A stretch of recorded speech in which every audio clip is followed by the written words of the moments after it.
Assalamualaikum warahmatullahi wabarakatuh. Selamat pagi, salam sejahtera bagi kita semua, salam sehat selalu, dan salam ekspor. Kembali lagi di Export Expert Talk, sebuah podcast bincang santai mengenai ekspor yang hadir tiap hari Sabtu pagi jam 9 sampai dengan jam 10 pagi.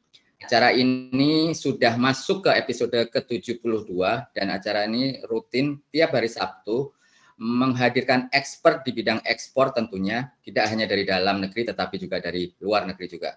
Tujuan podcast ini, bincang santai ini adalah memberikan informasi, koneksi, dan utamanya motivasi kepada kita semua mengenai ekspor. Nah, pada pagi hari ini kita kehadiran expert yang sangat spesial.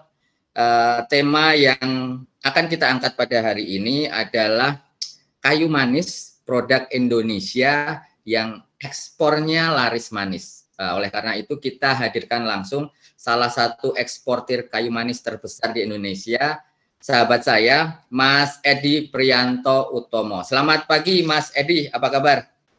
Alhamdulillah, selamat pagi Mas Haris. Terima kasih sudah diundang di acara Expert Talk. Ya, terima kasih Mas Edi. Jadi tadi seperti sudah kami sampaikan Mas Edi, acara ini alhamdulillah sudah masuk ke episode 72. Jadi selama setahun lebih ya, kami hadir tiap hari Sabtu memberikan tadi motivasi utamanya kepada kita semua mengenai ekspor. Nah, pada episode ke-72 ini ya kami hadirkan yang spesial Mas Edi, karena ini sebagai informasi kepada rekan-rekan sekalian, kerabat desa. Mas Edi ini adalah expert pertama yang kami undang ya. Jadi Mas Edi itu expert di episode kedua. Jadi episode pertama itu perkenalan mengenai acara talk show ini, podcast ini. Nah, itu saya dan Pak dari TV Desa berbicara mengenai acara ini. Kemudian selanjutnya expert pertamanya adalah Mas Edi. Jadi ini spesial Mas Edi. Terima kasih atas supportnya dari awal Export Talk. Nah, kita hadirkan kembali nih Mas Edi untuk refresh ke kita semua mengenai program ekspor ini, Export Talk ini khususnya motivasi kita dan tentunya mengenai ekspornya Mas Edi. Jadi selama setahun lebih ini kan berarti ada perkembangan ya Mas Edi ya, perubahan suka dukanya mengenai ekspor. Tidak hanya setahun ini, mungkin Mas Edi bisa bercerita lebih luas lagi mengenai ekspor yang Mas Edi lakukan. Jadi saya juga sudah sempat lihat tuh beberapa waktu yang lalu Mas Edi juga diundang oleh YouTuber lain nih bahasanya ya, podcast juga, akhir kasih solusi ya. Di situ Mas Edi menceritakan mengenai pengalaman Mas Edi. Jadi di kesempatan kali ini kita ingin mendengarkan lagi dari Mas Edi, khususnya bagi subscribers kita. Mas Edi juga paham, ini juga akan ditayangkan di TV Desa, channel Export Indonesia. Jadi supaya motivasi mengenai ekspor ini lebih luas, Mas Edi, begitu. Jadi sebelum kita ngobrol, boleh kita putarkan dulu profil perusahaannya Mas Edi ya, supaya kita ada gambaran lebih luas mengenai siapa Mas Edi dan produknya itu apa, khususnya kayu manis Mas Edi. Silakan.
Wah, kayaknya ada video saya juga tuh, ada saya juga tuh di profilnya Iya. Mas.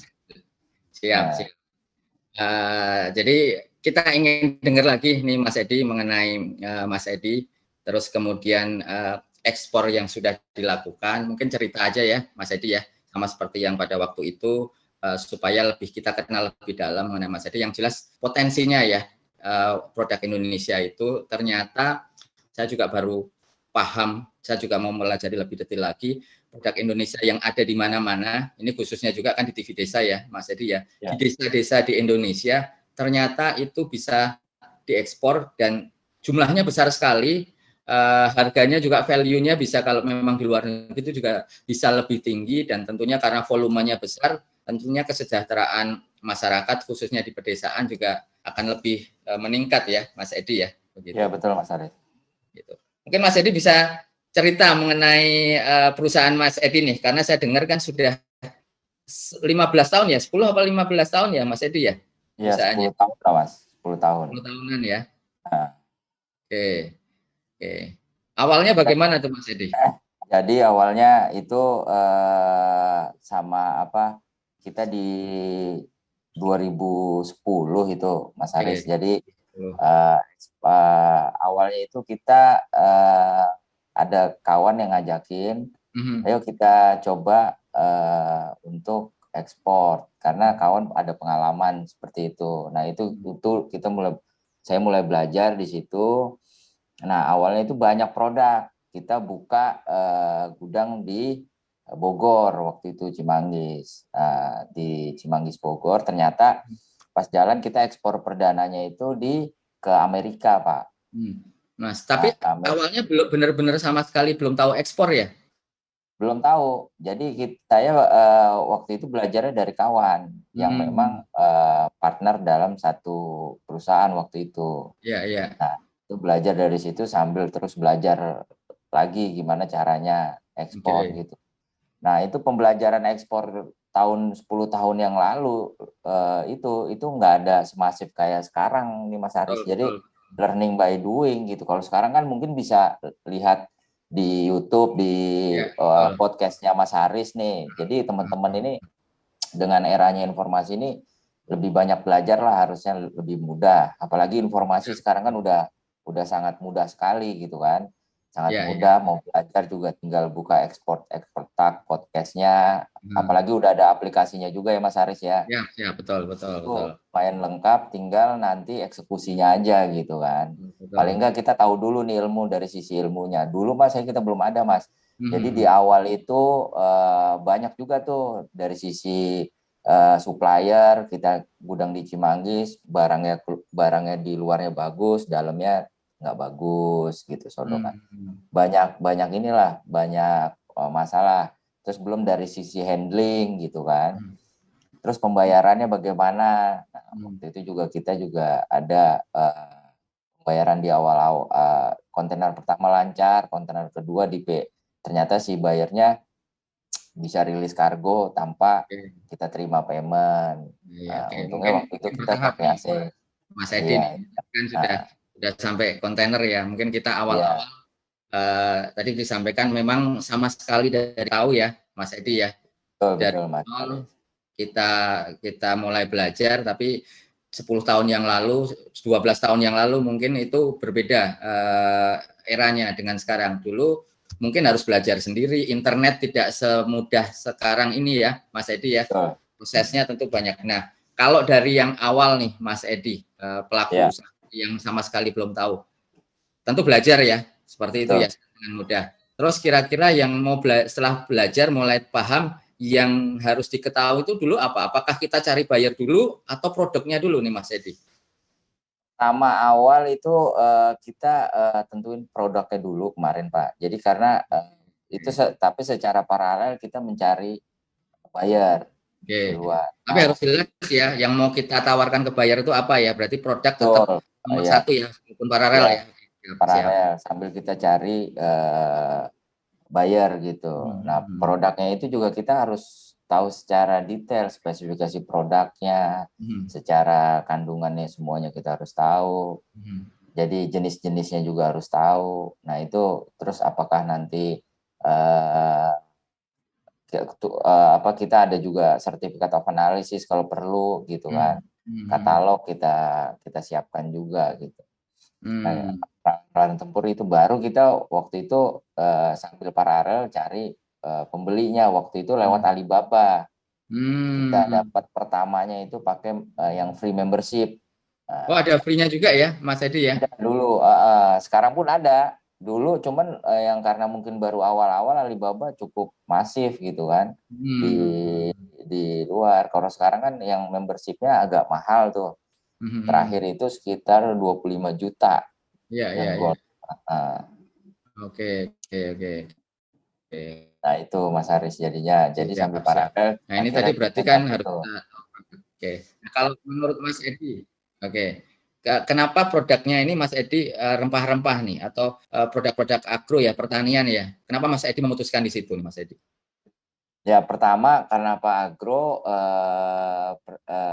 selain karena kita punya kompetitif advantage di situ sebagai negara, memang kita sejarahnya dulu juga emang penghasil rempah-rempah. Nah pertama di situ. Terus kedua memang waktu itu kawan memang ngarahinnya juga ke situ karena dia juga ada pengalaman juga di bidang spices. Jadi kita mulainya dari situ Mas Haris. Di rempah-rempah. Ya. Sehingga Dan memang Indonesia banyak ya, Mas Edi ya. Iya, rempah-rempah itu ternyata banyak banget jenisnya. Itu di datanya kemarin itu saya bicara ngobrol sama Dewan Rempah Nasional, rempah-rempah itu banyak, ada sekitar 500 sampai 1000. Kalau nggak salah 1000 jenis spices and herbs itu. Iya. Iya. Oke, siap. Nah, ini mungkin setelah ketemu produknya, berarti kita bisa paralel cari buyer ya, Mas. Betul. Salah satunya tadi dengan Alibaba. Nah, terus kemudian prosesnya nih untuk mendapatkan buyer nih. Ini pengalaman dulu Mas Edi nih.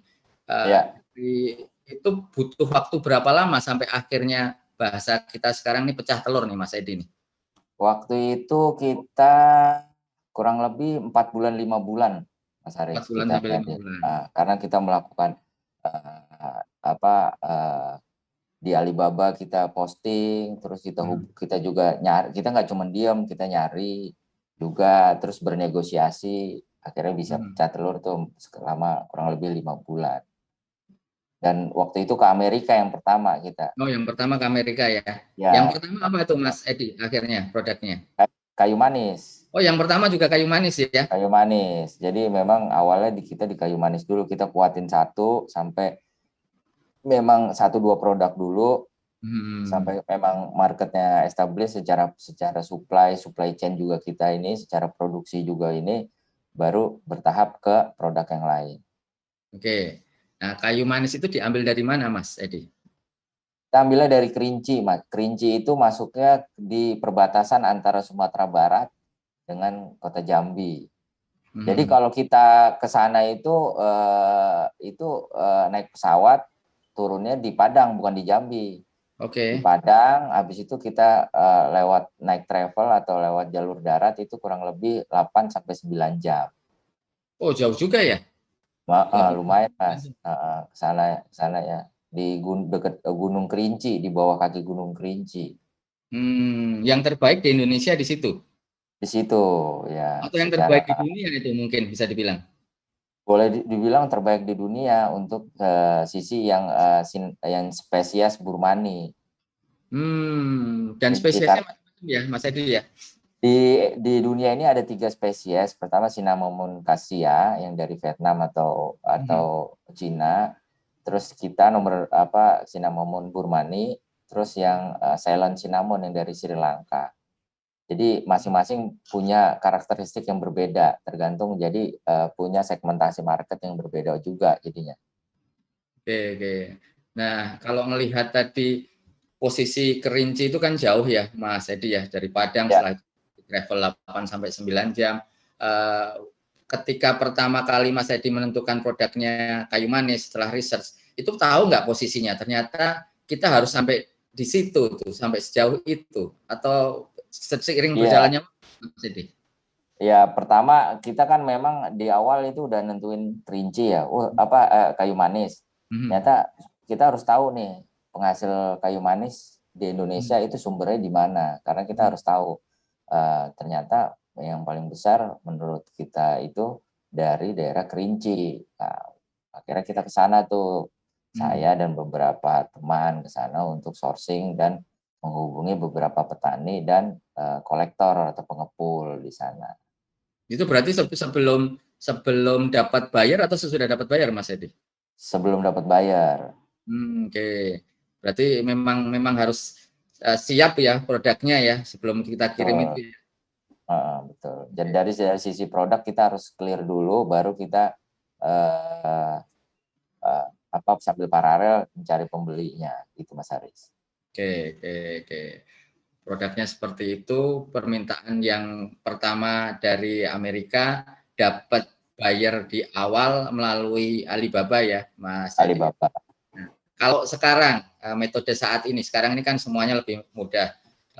Apa namanya, kalau kita bicara ekspor itu ya kita tinggal membuka YouTube aja, googling aja, ketik ekspor sudah keluar ya. Salah satunya dengan kita lakukan seperti ini, kita memberikan motivasi kepada seluruh pemirsa, seluruh masyarakat untuk melakukan ekspor. Nah, pada waktu itu kan agak lebih terbatas ya, Mas Edi ya. Mungkin Ya, hanya email, Alibaba. Nah, kalau saat ini dengan semakin mudah ini, cari bayar lewat mana lagi selain Alibaba, Mas Edi? Yang nah gratis pertama, awal nih, kita biar paham nih. ya pertama kita Alibaba juga tetap terus di namanya B2B website itu banyak kita daftarkan semua tuh Mas. Ada Go Forward, terus ada banyak sekali Alibaba, terus yang Hmm. Turki. Nah, Hmm. itu kita daftarkan semua. Jadi pertama Daftarkan itu perusahaan kita ya. ya perusahaan kita mau yang free membership. Terus yang kedua, kita juga menjalin hubungan dengan para atas perdagangan dan ITPC. Hmm. Nah, terus ketiga juga kita kan ada website. Nah, website itu kita optimasi. Hmm. Nah, berjalannya waktu itu pada saat nanti kita websitenya optimasi dengan uh, spicy supplier in Indonesia itu kita ada di halaman 1 atau halaman 2 di Google. Hmm. Nah, itu lumayan banyak juga yang dari situ. Terus yang ketiga, kita kan dari itu kita juga cari tuh direct email direct buyer di luar dengan cara googling atau dari Alibaba kita cari tuh kadang-kadang ketemu tuh Mas. Jadi Hmm. mereka kasih kontak numbernya. Nah, itu kita hubungi.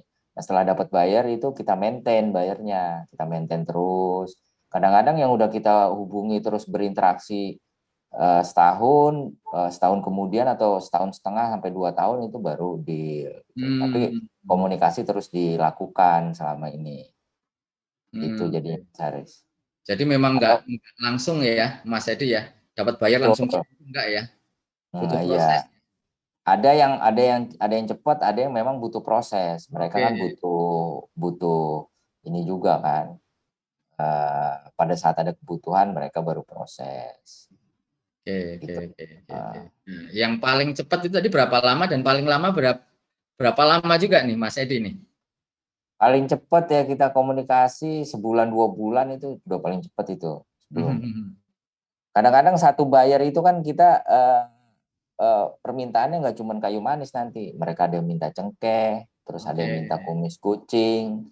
Jadi berangkat dari situ. Punya apa lagi? Jadi kalau kalau kita ini secara marketing itu kita ada yang secara horizontal dan juga secara vertikal. Secara horizontal itu gimana nih satu buyer itu kita tingkatkan kuantitinya atau diversifikasi produk tapi dalam masih satu bidang spices and herbs. Kalau Hmm. secara vertikal itu berarti kita menambah jumlah buyer gitu. Jadi itu yang kita lakukan, kita menambah jumlah buyer. Pertama adalah secara horizontal dulu kita Hmm. tanya produknya apalagi bisa increasing capacity lagi nggak. Nah, dengan mereka meningkatkan kapasitas, permintaan naik di kita kan juga permintaan naik juga. Pertama dari situ atau dari produk yang biasanya bayar-bayar itu kan juga ngambil rempahnya nggak cuma satu gitu, ada Hmm. beberapa item juga. Baru kita secara vertikal kita perbanyak hubungan data-data calon-calon pembeli yang ada di luar negeri. Jadi bisa dua hal ya, kita tingkatkan ordernya dari buyer tersebut atau kita naikkan jumlah buyer ya, Mas Edi ya. Betul. Oke, siap. Nah ini menarik nih. Jadi mau ngomongin jumlah buyer, ngomongin kuantitas, sudah ngomongin volume. Nah saya dengar ini kan Mas Edi per bulannya udah 10 sampai dengan 15 kontainer. Wah ini luar biasa sekali. Kita akan bahas lebih detail lagi jumlahnya tersebut dan kemana saja. Tetapi kita lihat dulu pesan-pesan yang akan lewat berikut ini ya, Mas Edi ya. Selama ini jalan-jalan pedesaan masih banyak yang terdiri dari jalan-jalan tanah, sehingga dikala musim hujan sangat tidak layak untuk dilalui. Banyak petani, peternak kesulitan mendistribusikan hasil-hasil pertanian dan peternakan tersebut. Soil stabilizer ini menggunakan pada proses pembuatan jalan tanah. Caranya bagaimana? Jalan-jalan desa yang ada yang selama ini diberi timbunan setebal 20 cm, dicampur dengan semen sebanyak 15-20 kg per kubik, tambahkan dengan 1 kg soil stabilizer, di mix, diaduk, setelah padat dihamparkan, kemudian diberi air secukupnya. Gunakanlah body roller untuk memadatkannya, biarkan 1-2 hari, lindungi dari hujan, setelah itu bisa dimanfaatkan. Informasi lengkap hubungi 0877 200 6311 atau www.jbsoil.tvdesa.id. Pertashop. Keuntungan menjadi mitra Pertashop. Modal yang dibutuhkan sangat terjangkau. Kerjasama yang menguntungkan. Takaran dan kualitas standar produk Pertamina. Harga jual sama dengan SPBU Pertamina. Pertashop, investasi yang menjanjikan. Ya, Haji Abdul Hasan, Agus Supriyatna, Haji Aliuddin, Haji Imam Taufik, antara 400 sampai 500 liter. 300 liter per hari. 500 sampai 800 liter. Mencapai 900 sampai 1000 liter per hari. Tertarik berbisnis Pertashop? Hubungi. Halo, kami dari PT Langgeng Karya Teknik. Ada yang bisa dibantu?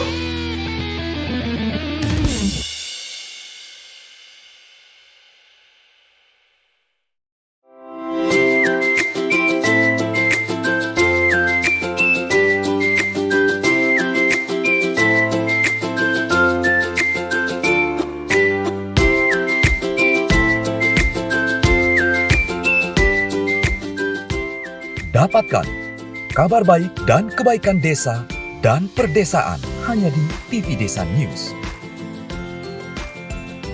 Unduh aplikasinya segera.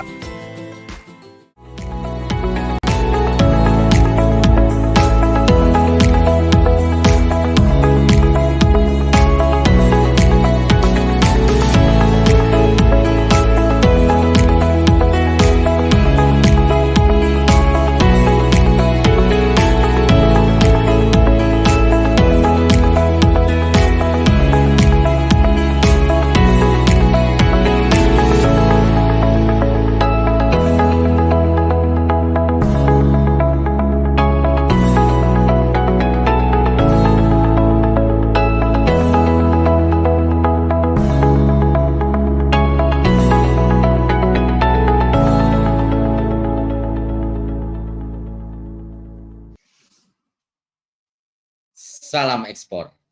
Kembali lagi di Export Expert Talk episode ke-72. Acara ini bisa disaksikan tentunya di TV Desa, YouTube channelnya TV Desa, channel Export X Indonesia, dan juga bisa disaksikan melalui aplikasi Genflix dan juga aplikasi Export Expert Indonesia yang bisa di-download di Google Play. Jadi yang bagi belum download, silahkan download. Tidak hanya podcast ini yang bisa disaksikan, tetapi juga bisa menyaksikan atau mendapatkan informasi-informasi lain mengenai ekspor. Nah, kita lanjut obrolan kita dengan Mas Edi Prianto. Nah, tadi sebelum jeda iklan, kita sudah mendengarkan jumlah volume ekspor yang dilakukan oleh Mas Edi. Udah 10 sampai dengan 15 kontainer lah, mungkin sekitar setahun sekitar 150 kontainer nih kalau nggak salah nih. Mas Edi bisa update nih Betul nggak tuh angka itu Mas Edi? Sejumlah Ya, itu.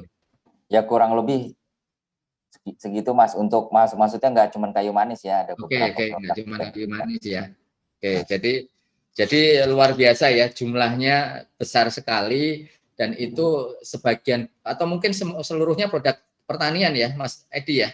Jadi kan nggak hanya Ya, semua produk pertanian semua, Mas. Jadi produk. kita ada ada Oke. kumis kucing, terus ada coconut sugar, terus kayu manis, cengkeh kayak gitu kan. Pinang juga, pinang kita ini sama minyak kelapa. Ya, ya, ya. Oke, nah ini tadi sukanya ini kan jumlahnya kan besar sekali. Ini kalau nggak salah satu kontainer rata-rata berapa tuh nilainya Mas Edi? 500 juta, 1 miliar, bisa lebih? Iya, kalau untuk kayu manis mahal ya Mas ya. Paling Kayu mahal manis. berarti produknya kayu manis ya? Ya, kayu manis sama cengkeh dan pala itu lumayan mahal itu Mas. Harga barangnya mahal. Terus kalau misalnya pinang itu Berapa satu kontainer tuh kira-kira Mas Edi untuk kayu manis, cengkeh? kayu manis yang stick yang 20 feet itu sekitar 600-700 juta. 20 feet ya? Ya, kalau yang brokennya 500, sekitar 500 juta. Kalau 40 feet ya berarti kali 2 aja kurang lebih gitulah gampangnya. Kalau yang potong harga kita beli atau harga dibayar tuh Mas Edi? Harga beli. Oke. Ya, kalau yang potong lebih mahal lagi, itu bisa sekitar 1,1 20 feet. Oke. Nah, itunya bisa ya, kalau yang 40 feet double. Nah, kalau yang produk yang agak ini misalnya pinang itu satu kontainer 20 feet sekitar 300-400. Nah, yang paling mahal berarti dari kayu manis sekitar bisa sampai di atas 1 miliar ya, satu kontainer 20 feet. Terus tadi pinang sekitar 300-400, atau kalau yang paling rendah nilainya Mas Edi? Paling rendah itu yang kita ini itu untuk yang seperti kumis kucing, coconut sugar, tuh ada sekitar 200 jutaan Mas. Berarti range-nya dari 200 sampai di atas 1 M ya per kontainer ya. Wow. Iya. Biasa nih, berarti potensi kita sangat besar nih untuk produk-produk tersebut dari Indonesia. Sekarang bicara negaranya Mas Edi, kemana aja tuh rata-rata? Rata-rata kita lebih prefer ke negara Asia dulu. Pertama kenapa Asia? Pertama dari sisi cash flow-nya juga kita lebih enak, cepat. Karena nyampainya kan lebih cepat dari sisi transit time. Jadi kita terima pembayarannya itu lebih cepat karena kan kita harus beli lagi, harus stok gitu kan. Nah, terus kedua ya paling kita ngincar Eropa dan juga Amerika, sama Australia juga nih Mas Haris nanti, Australia gitu kan. Nah, itu kita juga kemarin tuh baru tahun ini nih Mas Haris, tahun 2022 awal kita sudah dapat sertifikasi untuk ISO 22000 untuk yang di spices and herbs.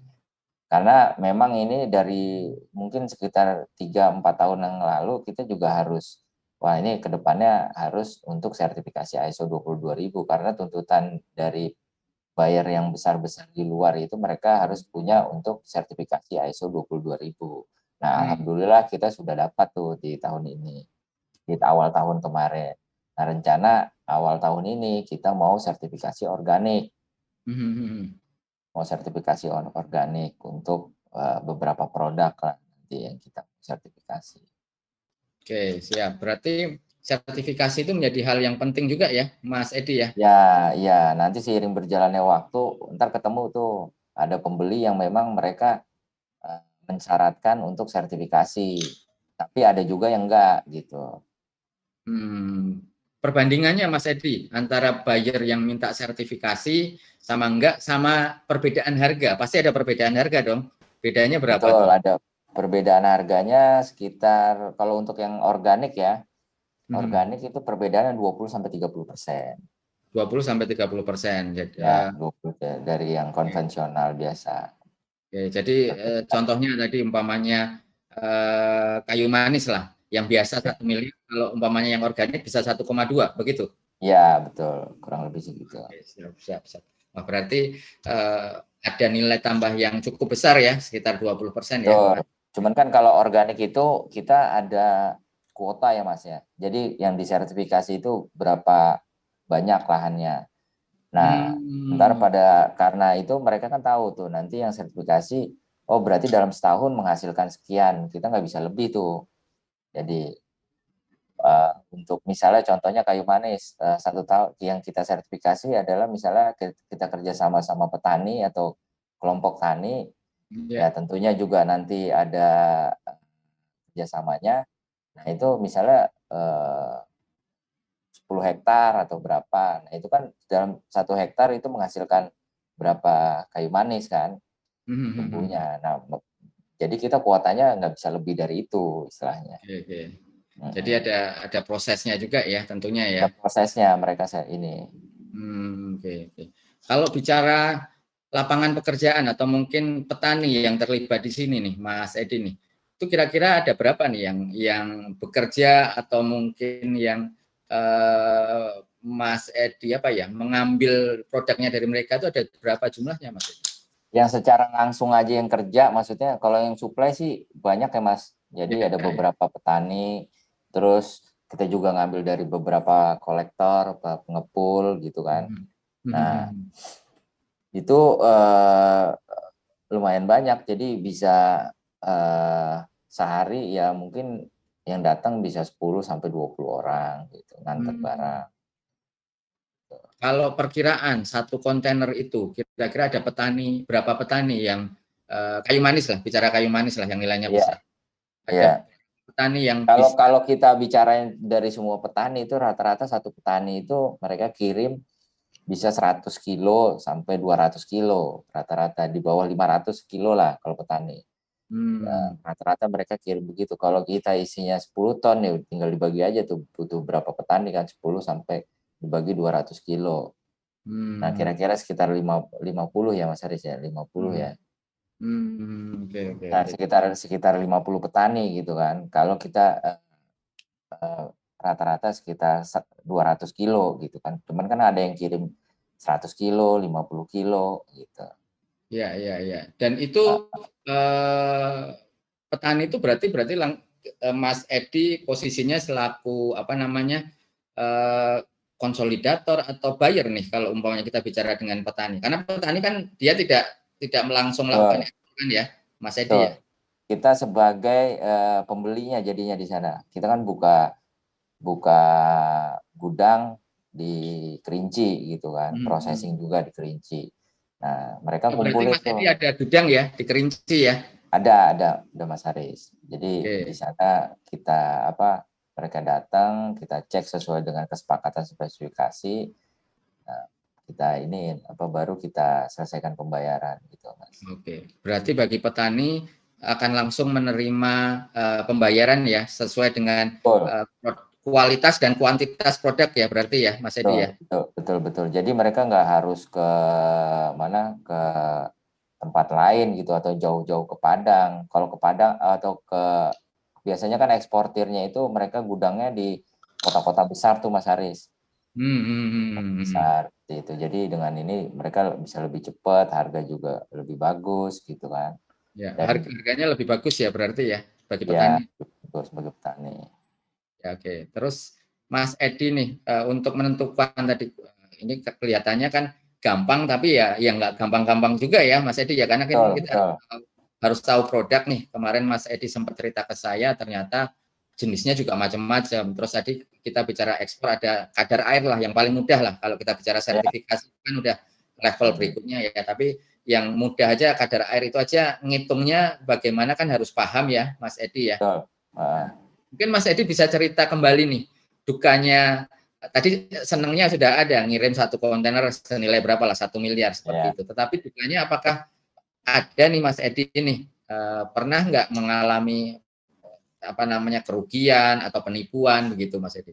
Wah kalau itu banyak ya Mas Haris. Jadi selama 10 tahun ini contohnya kayak tadi di awal-awal kita perjanjiannya kadar air sekian, barangnya jenisnya sekian stick, ternyata yang ini dari sisi kita supplier atau kita produksi ya.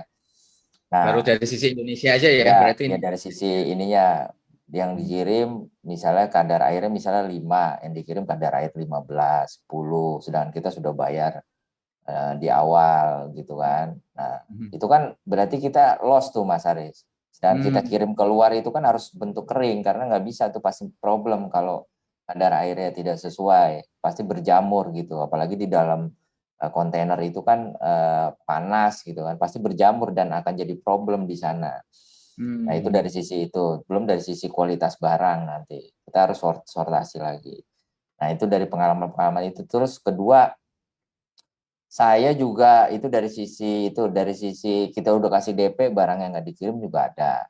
Nah, makanya kita juga udah punya SOP sekarang untuk penerimaan barang, kita ada QC-nya, termasuk dari sisi SOP untuk pembayaran, bagaimana untuk di awal. Terus dari kemarin kita juga pernah namanya dari pas pengiriman, masalah di pengiriman, pernah juga barangnya dibawa kabur tuh Mas Aris sama si sopir yang memang kita dapat dari ekspedisi ini satu fuso. Ya ini kok Itu biasanya pengiriman nyampe dari Jambi ke Kerinci, Jakarta ya? ya ke Jakarta. Itu kan kita biasa pakai ekspedisi yang langganan. Nah, yang langganan kita karena kita dikejar deadline ini, itu mobilnya penuh, habis truk-truknya mereka. Akhirnya lewat orang di sana, ekspedisinya ada tuh ekspedisi yang lain yang kita memang baru kenal gitu ya, kan. baru tahu lah ya. Ya. Pas sampai itu kita kirim, ternyata ini biasanya 4 hari sampai kok nggak ada, 5 hari 6 hari, pas 6 hari dihubungi susah si sopirnya. Nggak nyambung dihubungin. Nggak nyambung. Nah, nggak nyambung, ternyata wah udah makin inilah kita kan, udah pikirannya nggak kemana-mana tuh kan. Nah, akhirnya ya udah nggak bisa dihubungi, kita ini sulit jadinya, sampai ini juga udah kita cari-cari berapa hari, kita udah lapor semuanya nggak ketemu Mas jadinya. Jadi hilang tuh. Hilang jadi. Wah, satu fuso ya hilang ya. Waktu itu apa produknya Mas Edi? Kayu manis yang stick. Kayu manis juga. Wah. Iya, satu fuso. Nilainya berapa tuh berarti itu tadi? Sekitar 500 sampai 600 Mas, itu tahun 2016 waktu itu. Wah, 500 sampai 600 juta hilang di bawah sopir ya. Iya, itu jadi pengalaman dari situ kan kita juga belajar nih. Terus gimana? Jadi solusinya kita ya pakai ekspedisi yang udah ini, kita pakai asuransi jadinya. Biar tidurnya nyenyak. Jadi termasuk pengiriman kita asuransi, gudang kita asuransi, pengiriman dari ke luar negeri juga kita asuransi. Kalau perlu, kalau kita belum yakin sama bayarnya Mas, metode pembayarannya kita asuransikan gitu. Oh, ada ya Mas Edi ya? Mungkin bisa cerita mengenai asuransi, ini menarik nih karena kan sesuai pengalaman nih. Ini berbeda dengan kita dulu lah. Kalau orang baru mungkin Mas Edi lah, pengalaman Mas Edi baru harus mengalami hal-hal seperti ini dulu. Harus karena produk ditipu dari pengirimannya tadi. Nah, ternyata setelah proses ini Mas Edi tahu caranya dan mau share salah satunya solusi itu tadi melalui asuransi. Mungkin bisa cerita asuransi itu di apa aja tuh Mas Edi? Karena tadi ada di produk, di pengiriman, di gudang, macam-macam ya ternyata ya Mas Edi ya? Macam-macam. Jadi misalnya kalau di gudang itu kan berarti ada potensi kita kebakaran, ada potensi kehilangan. Nah, itu kita bisa asuransikan. Jadi dari sisi produknya dan gudangnya. Nah, kalau dari sisi kualitas SOP kita SOP penerimaan itu harus kita perbaiki lah. Jadi gimana produk yang baik, harganya berapa, kadar air berapa, itu harus kita ini. Itu dengan berjalannya kemarin dari pengalaman itu bisa kita ini Mas. Terus kedua dari sisi asuransi logistik. Logistik misalnya berarti kan ada logistik itu bisa kayak kecurian, terus bisa ada kecelakaan gitu kan. Itu bisa kita asuransikan. Yang tracking yang dari kita sampai gudang ekspor gitu, itu kita asuransikan. Contohnya yang inilah yang tadi ya, yang senilai 500 bisa diasuransikan ya? Bisa diasuransikan. Itu 0,2 sampai 0,5% lah rate-nya dari nilai barang. Dan kalau umpamanya amit-amit lah, kayak gitu lagi kejadian seperti itu lagi Mas Edi, hilang lagi lah. Kita dari asuransinya dapat berapa tuh? Apakah senilai penuh atau berapa persen? Enggak penuh 80-90%, Mas. 80-90% ya, tapi paling enggak Ya, kan nggak hilang seperti kemarin ya, hilang hilang total gitu semua, ya. betul ya. Oke, Enggak oke, hilang oke. semua. Nah, setelah itu asuransi lainnya Mas Edi. Terus asuransi kita misalnya dari loading port dari pelabuhan muat sampai ke destination port, sampai pelabuhan Pengiriman yang keluar ya ini ya ya, berarti. ya. Nah, itu asuransi kargo tuh perlu, namanya kita resiko di itu kan. Itu kalau di Incoterm ini namanya CIF tuh, Mas. Nah, itu tergantung apakah buyer minta CIF atau kita mau asuransikan gitu kan. Nah, itu alhamdulillah kalau ini sih saya belum pernah terjadi gitu kan. Belum pernah terjadi. Nah, itu bisa diasuransikan. Itu rate-nya sama 0,2 sampai 0,5% kira-kira dari total invoice. Terus kalau kita nggak yakin dengan bayarnya di luar negeri, nah itu kita bisa itu juga bisa kita asuransikan metode pembayarannya. Apalagi untuk bayar yang baru pertama kali ya. Bayar yang baru pertama biasanya gitu kan. Nggak yakin nih bayarnya, kita bisa ada namanya ACI, Asuransi Ekspor Indonesia. Atau di LPEI pun ada, kemarin saya bicara, oh ada Pak di LPEI. Mereka pertama bayar checking dulu. Oke, dari negaranya termasuk negara konflik apa enggak, mereka cek. Terus dari sisi bayarnya, nah, pada saat mereka udah keluarkan premi, kita bisa tuh, keluarkan polis, nah kita berarti sudah di cover gitu dari sisi metode pembayarannya.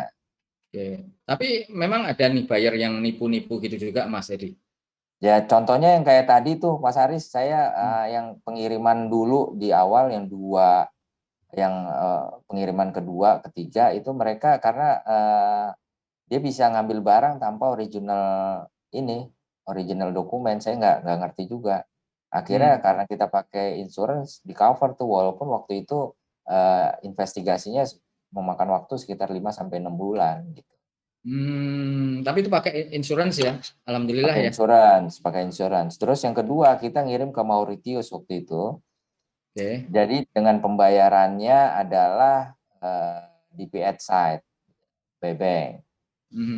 Nah, pada saat udah di sana, mereka pembelinya itu mereka mengganti pembayaran jadi DP 60 hari. Jadi 60. Nah, cuman kita pikir kenapa nggak dari iya. Bukannya udah dari banknya ya? Atau permainan dengan bank itu jadinya? Enggak, mereka DP at site. Artinya DP at site itu kita bank to bank kan. Dokumen kita kasih ke bank kita ngirim ke banknya pembeli. Pada saat DP at site, pada saat dia mau ambil kontainer itu kan harus butuh original dokumen. Mereka harus ambil, dan at site itu artinya langsung terima pembayaran. Gitu, mereka harus bayar. Nah, tetapi si bayarnya ini mereka rubah, barang udah mau sampai sana mereka rubah jadi DP 60 hari. Jadi dia ambil dokumen dulu 60 hari baru dibayar. Nah, tapi bicaranya itu merubahnya itu pada saat kontainer udah jalan dan mau mendekati destination port, tidak di awal gitu. Oke. Dan itu bukannya harus persetujuan si eksportir ya, supplier ya Mas Edi ya? Harus persetujuan, dan itu tidak bisa, akhirnya karena kita tidak mau, waktu itu kita juga udah pakai asuransi, sambil berjalan nyari asuransi, saya nyari pembeli lain. Nah, pembeli lain dapat waktu itu di Tunisia. Di Mauritius juga? Enggak, pertama di Mauritius juga, enggak ketemu. Kita udah kontak KBRI di sana. Terus kita udah kontak beberapa ini juga enggak ketemu. Akhirnya saya dapat di Tunisia, Mas.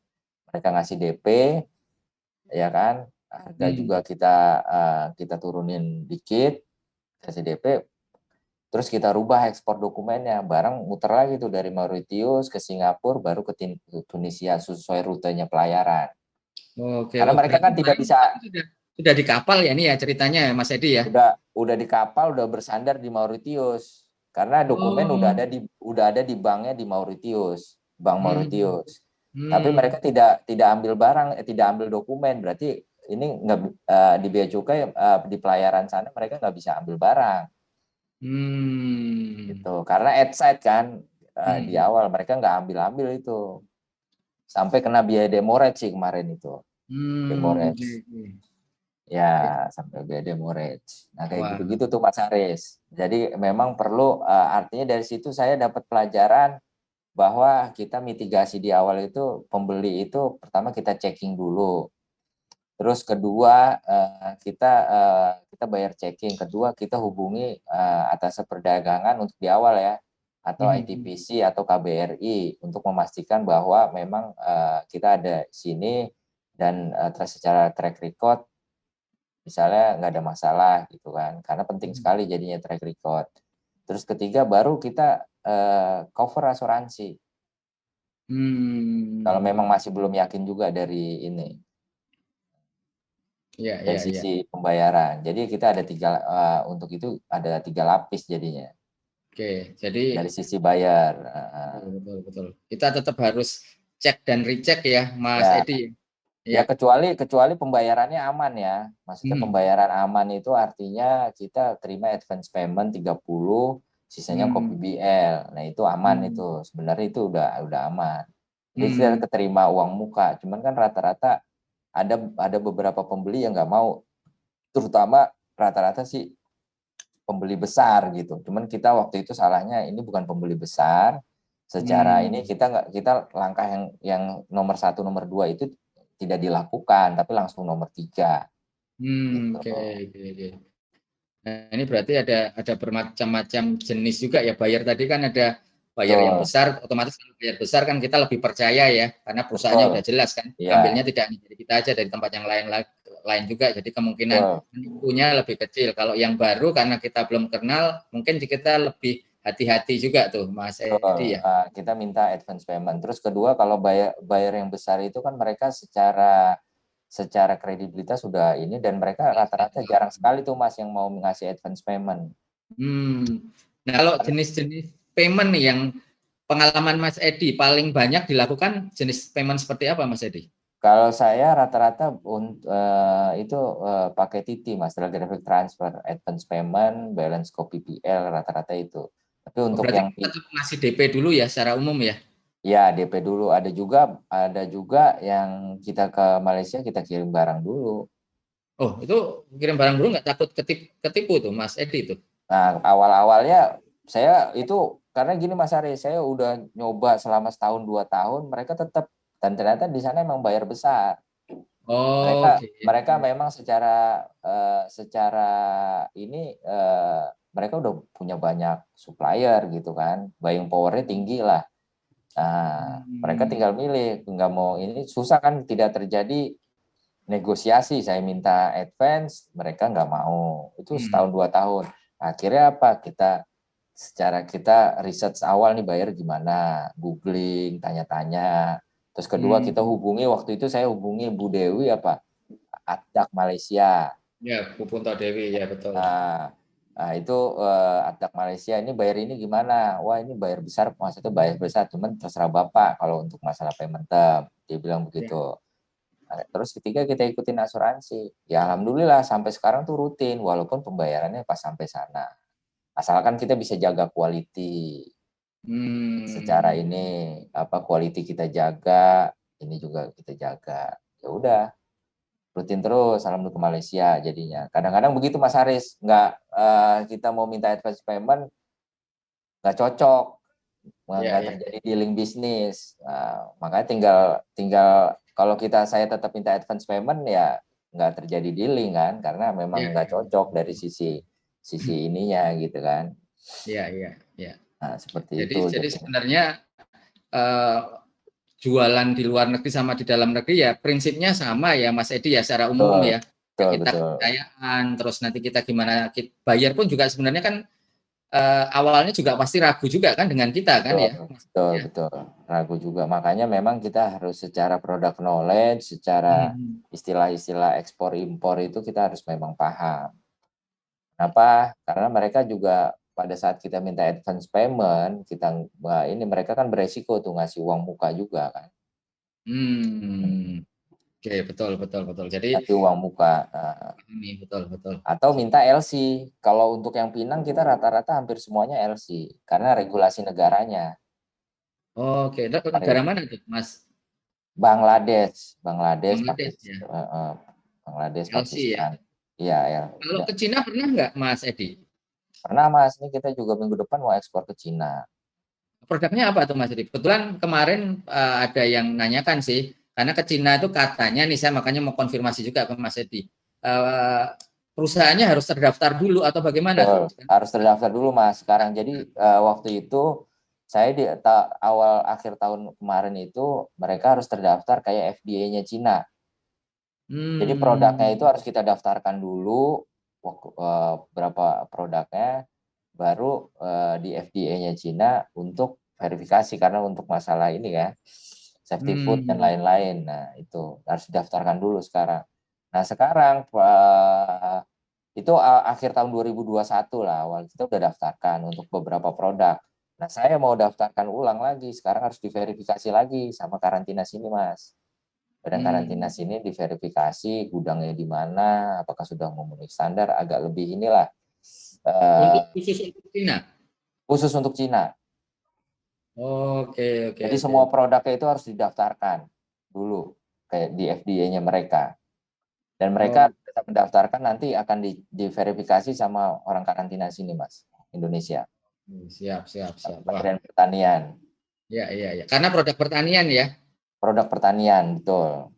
Dan Ya. sekarang itu mereka ke orang karantina sini mereka akan mengecek tuh nanti schedulingnya, kapan scheduling untuk dicek gitu kan. Makan waktu juga. Jadi saya mau ngirim pinang kemarin, mau scheduling tuh cukup makan waktu dan masih proses juga sampai sekarang gitu. Karena yang saya daftarkan kemarin di awal itu cuman 5 produk Mas, ya cuman 5 produk aja. 5 produk, pada saat mau nambah harus itu lagi. Oke, siap Mas Edi. Nah, jadi ternyata tetap kita harus belajar ya, kita harus paham itu tidak hanya paham terhadap produknya, terus kemudian istilah-istilah ekspor pun kita harus paham, kita juga harus paham cara cari bayar, setelah dapat bayar pun kita juga harus pelajari lagi apa itu namanya pembayarannya, terus kemudian apakah bayar itu bisa kita percaya atau enggak. Nah itu ternyata butuh proses semua ya Mas Edi ya. Iya Mas. Ya. Tetapi ini kembali lagi nih, ini kita ngobrolnya kalau dengan Mas Edi ini kayaknya memang harus nambah terus beberapa episode nih. Tapi kembali lagi, waktu sudah hampir 1 jam Mas Edi.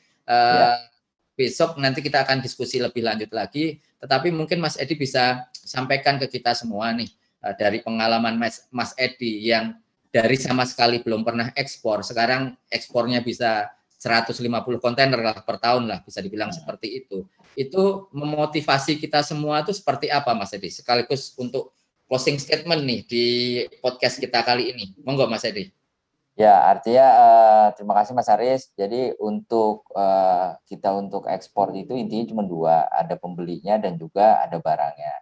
Pahami betul bahwa kita untuk ekspor itu produk knowledge-nya harus tahu, dan kita harus belajar dulu, atau kita harus belajar bagaimana istilah-istilah ekspor, payment term. Nah itu semua sekarang itu udah banyak bisa pelajari lewat via YouTube atau lewat nih podcastnya export talknya Mas Haris gitu kan, itu udah banyak. Jadi kita pelajari dulu lah, karena di awal pun juga kita ini juga ikro, bacalah, pelajari dulu ilmunya gitu, baru kita proses untuk ekspor gitu, terutama untuk itu.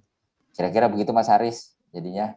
Oke, siap. Jadi intinya memang kita harus paham dulu ya, kita harus belajar dulu. Di Al-Quran pun tadi Mas Edi juga sempat sampaikan, ikro, bacalah ya. Iya, betul Mas. Pertama itu bacalah. Suruh belajar berarti kan, suruh belajar dulu. Suruh belajar, betul. Dan yang perlu diingat lagi, sekarang belajar atau membacanya itu tidak seperti dulu. Dulu memang harus belajar membaca itu benar-benar buku. HS Code, kita bicara HS Code mungkin ya. Itu bukunya tebal sekali ya Mas Edi ya. Mungkin berapa senti tuh. Wah, tapi sekarang masih ada di sana, di sini juga nih. Masih ada. Sekarang udah gampang.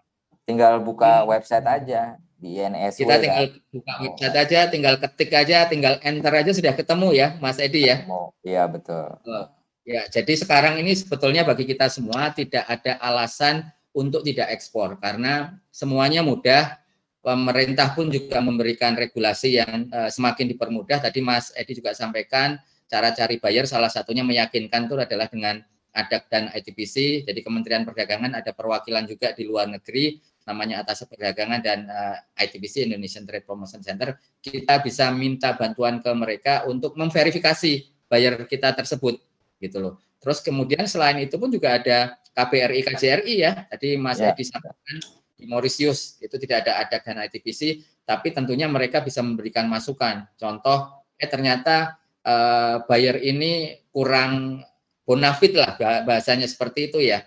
Terus akhirnya bisa dikasih saran untuk cari buyer yang lain. Tapi pada intinya tentunya sekarang jauh lebih mudah. Produk kita khususnya tadi contoh kayu manis yang ekspornya laris manis ada di mana-mana, tapi tentu kita harus pelajari kualitasnya bagaimana, terus kita jaga. Jadi buyer, kepercayaan buyer juga kita jaga. Nah, ini terima kasih Mas Edi sudah motivasi kita semua, khususnya saya juga nih. Saya pengen benar-benar belajar dari Mas Edi gimana bisa jadi eksportir lah bahasanya seperti itu dari 0 sampai 150 kontainer setahun. Nah, tadi sepakat kita buat program ke Australia ya, Mas Edi ya. Siap Mas Aris. Siap. Oke. Sekali lagi terima kasih Mas Edi. Kami sampaikan kita ketemu lagi di tentunya mohon nanti berkenan untuk kita undang kembali di Export Talk berikutnya untuk sharing lebih lanjut, untuk memberikan tips dan trik lebih detail lagi mengenai ekspor produk Indonesia. Siap Mas Aris. Terima kasih banyak. Terima kasih. Dan ketemu lagi di minggu depan di Export Talk episode berikutnya. Tetap semangat, tetap jaga kesehatan, dan salam ekspor.